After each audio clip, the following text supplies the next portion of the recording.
Cálculo 21, por Juan Beltrán. Notas históricas de cómo se gestó y vino al mundo el cálculo infinitesimal. Primera parte.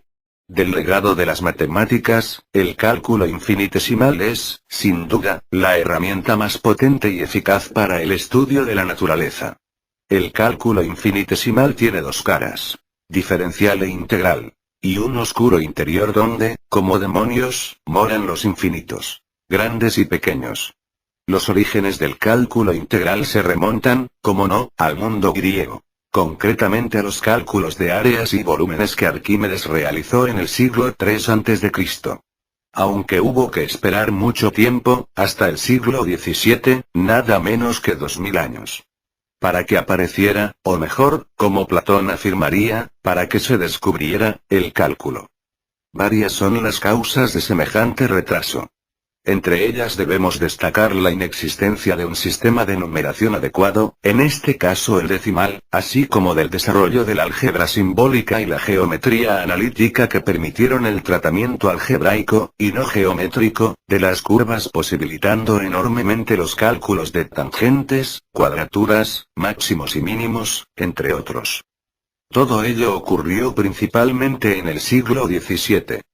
Ya los griegos se habían preocupado de cómo tratar ese ente tan curioso, como difícil, que es el infinito. Para los griegos el infinito aparece de dos maneras distintas. Lo infinitamente pequeño y lo infinitamente grande. Ya se vislumbra de algún modo en la inconmensurabilidad de la diagonal del cuadrado. También, claro está, lo tenemos en la famosa paradoja de Zenón sobre Aquiles y la tortuga, por ello no es de extrañar que alguien intentara regularlos. Ese alguien fue Aristóteles. Lo que hizo fue prohibir el infinito en acto, no es posible que el infinito exista como ser actuante o como una substancia y un principio, escribió, pero añadió: es claro que la negación absoluta del infinito es una hipótesis que conduce a consecuencias imposibles de manera que el infinito existe potencialmente.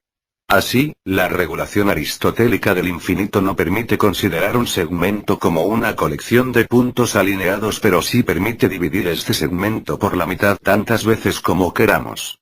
Fue Eudoxio, discípulo de Platón y contemporáneo de Aristóteles, quien hizo el primer uso racional del infinito en las matemáticas.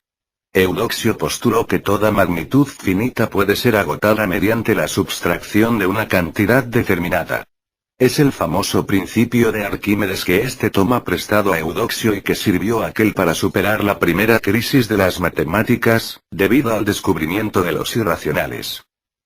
No obstante, fue Arquímedes el precursor del cálculo integral, aunque desgraciadamente su método se perdió y por tanto no tuvo ninguna repercusión en el descubrimiento del cálculo.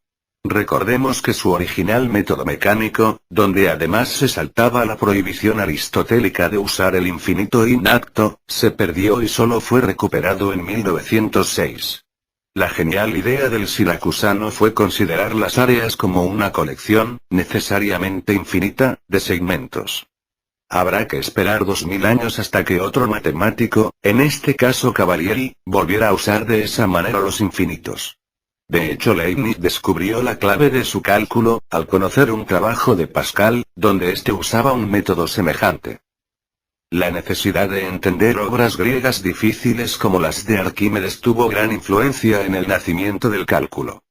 Ya en el siglo XVII se habían recuperado y se dominaban la mayoría de las obras griegas.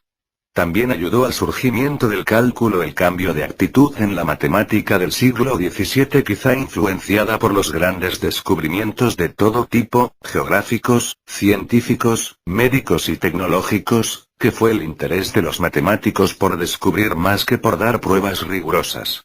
Ello potenció sin duda el uso del infinito sin las limitaciones aristotélicas. Y finalmente, el descubrimiento de la geometría analítica de Descartes y Fermat. La primera parte del siglo XVII vio el nacimiento de la geometría analítica de Fermat y Descartes.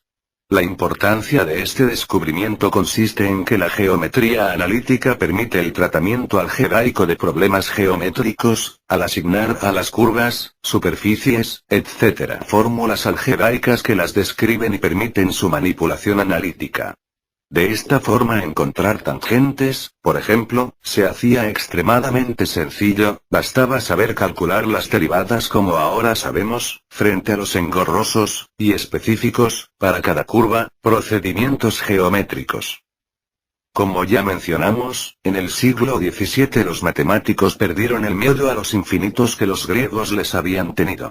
Kepler y Cavalieri fueron los primeros en usarlos, empezaron a andar un camino que llevaría en medio siglo al descubrimiento del cálculo infinitesimal. El primer paso importante se debe a Cavalieri, discípulo de Galileo.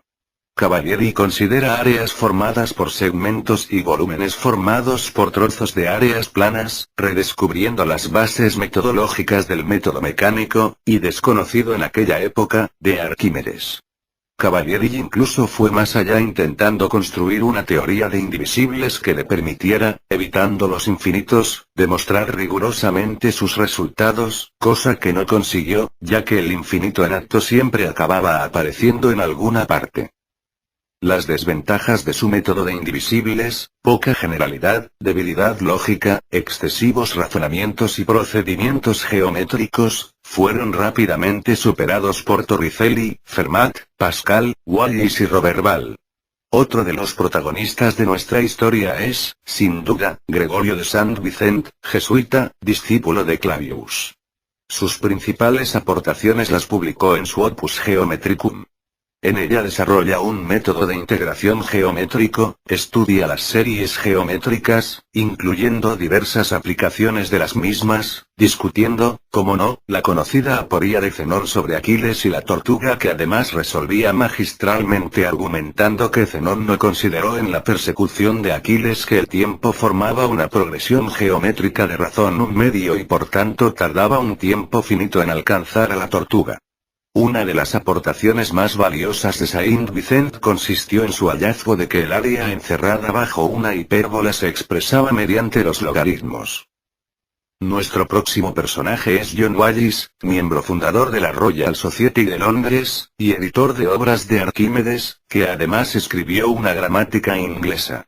Wallis aritmetizó los indivisibles de Cavalieri asignándoles valores numéricos, convirtiendo de esta forma el cálculo de áreas, hasta el momento algo meramente geométrico, en cálculos aritméticos más un primitivo proceso de límite, haciendo además un uso descarado del infinito. A él debemos también el símbolo que usamos actualmente, S8 acostado. Es curiosa la opinión que él mismo profesaba de sus métodos. Este procedimiento es altamente heterodoxo, pero puede verificarse mediante el bien conocido método de figuras inscritas y circunscritas, lo que es superfluo, porque la frecuente iteración produce náuseas al lector. Cualquier ducho en la materia puede realizar la prueba, escribió en su Arithmetica Infinitorum. Usando su método aritmético, la inducción incompleta, y su intuición llegó a calcular el área de todas las parábolas generalizadas x elevado a la r con r racional, excluyendo a r igual a -1, además de una bellísima fórmula para calcular pi. El trabajo de Wallis influyó enormemente en Newton, quien aseguró que el desarrollo del binomio y otras ideas iniciales sobre el cálculo se originaron en su estudio del libro de Wallis, en la época de estudiante en Cambridge. El mismo Wallis propone una genealogía del cálculo. Método de exhaustión, Arquímedes. Método de los indivisibles, Cavalieri. Aritmética de los infinitos, Wallis. Métodos de las series infinitas, Newton.